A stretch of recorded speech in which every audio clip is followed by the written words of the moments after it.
When life becomes too hectic, there are a few things which brings comfort.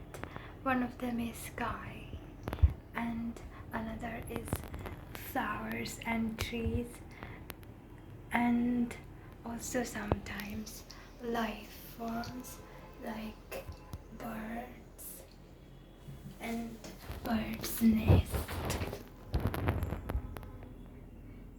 It feels nice sometimes to get lost in nature when you don't feel like doing anything at all. And one thing which gives me comfort in times like sickness and health is children's book, and the one that I'm currently reading and trying to get into is Heidi by Johanna Spyri, which is about this little girl. And you might feel like I'm out of breath, so I will not say much about it. I will show you the back of the book so you know what it is about.